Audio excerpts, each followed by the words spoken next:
더불어민주당이 정부의 후쿠시마 오염수 시찰단 귀국을 앞두고 오염수 방류를 반대하는 서명운동에 착수했습니다. 국민의힘은 민주당이 비과학적 괴담을 근거로 거짓 선동에 나서고 있다고 반발했습니다. 취재기자 연결합니다. 권남기 기자. 네, 국회입니다. 네, 정부의 오염수 방류 시찰단 활동을 두고 비판을 이어오던 민주당이 오늘부터는 방류 반대 서명운동에 착수했다고요? 네, 그렇습니다. 민주당이 서울 광화문 광장에서 일본 후쿠시마 원전 오염수의 방류를 반대하는 국민 서명운동 발대식을 열었습니다. 이재명 대표와 박광원 원내대표 등 당 지도부도 참석했는데요.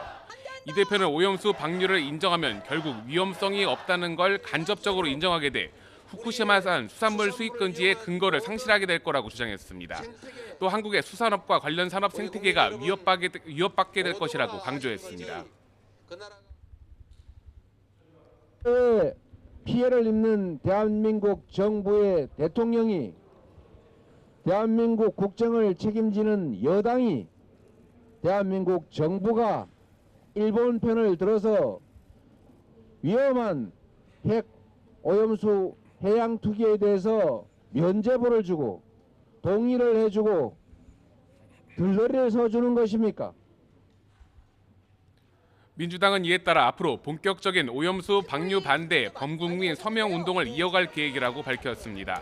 또 시찰단을 향해 최대한 빨리 보고서를 제출하라고 요구하는 동시에 오염수와 관련한 국회의 모든 상임위를 가동해 보고서를 검증해야 한다고 여당을 압박했습니다.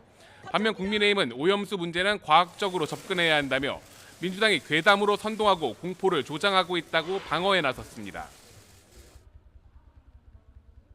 국민들의 공포를 조장하기 위해 선동을 일삼고 있는 것입니다. 이는 민주당 당대표의 사법 리스크, 전당대회 돈봉투 사건, 김남국 코인게이트 등 자신들을 향한 국민들의 공분을 후쿠시마 오염수로 돌리려는 시도에 불과합니다. 국민의힘은 민주당이 요구하는 국회 차원의 시찰단 보고서 검증 요구에 대해선 시찰단이 보고할 기회가 있겠지만 국회에 부를지는 검토해보겠다고 밝혔습니다. 네, 민주당의 이 같은 오염수 공세에 국민의힘은 김남국 의원의 코인 의혹 관련 논란을 부각하면서 맞불을 놓는 모습입니다. 오늘도 당 차원의 조사가 이루어졌다고요?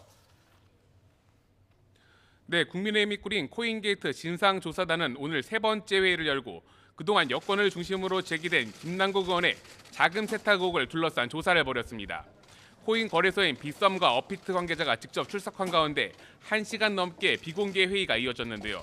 조사단은 다만 일부 거래소가 매우 소극적으로 답변했다며 앞으로 추가 회의를 열기로 했습니다. 국민의힘은 아침 회의에서도 김남국 의원이 열흘 넘게 국회에 나타나지 않고 있다며 도망다니지 말고 거래 내역과 자금 출처를 공개하라고 요구했습니다.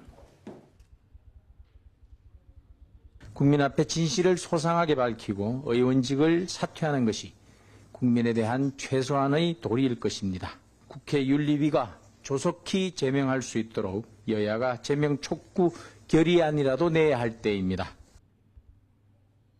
반면 민주당 일각에선 어제 공개된 위메이드의 국회 출입 기록에 김남국 의원실은 방문 기록이 없었다며 김 의원을 두둔하는 목소리가 계속 나오고 있습니다. 민주당 안민석 의원은 오늘 아침 라디오에서 김 의원과 직접 통화했다며 김 의원이 코인 수익이 불법 대선 자금으로 활용됐다면 의원직을 사퇴하겠다는 의사를 밝혔다고 전했습니다.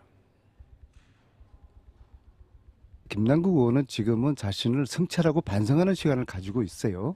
여의도를 언제 오느냐 그런 게 중요한 게 아니라고 봅니다. 지금 국민적인 분노, 배신 이게 이제 헌법 위에 있는 국민정서법에 지금 위배돼 버린 거거든요. 다만 김남국 의원을 비판한 청년 정치인들이 강성 지지자들의 비난에 시달린다는 우려가 나오는 등 김 의원과의 관계를 끊어야 한다는 목소리도 이어지는데요. 이에 친이재명계를 중심으로 한 반발도 계속되며 당분간 당내 신경전은 불가피할 것으로 보입니다. 식사 제한을 두고서 기싸움을 벌였죠. 김기현, 이재명 대표. 앞으로 정책 대화는 하기로 한 겁니까? 네, 그렇습니다. 국민의힘 김기현 대표와 민주당 이재명 대표가 정책 대화를 하기로 합의했습니다. 여야 대표가 1대1로 만나 민생 현안 등과 관련한 각종 정책을 논의하자는 건데 양당 정책위의장과 비서실장 등을 실무단으로 구성해 대화 주제를 협의하기로 했습니다. 양당 대표는 앞서 지난 3월 한 차례 만났지만 이후 별다른 만남은커녕 대부분 현안에서 여야 대결이 이어져 온 만큼 이번 대화로 협치의 물꼬가 트일 수 있을지 주목됩니다. 지금까지 국회에서 전해드렸습니다.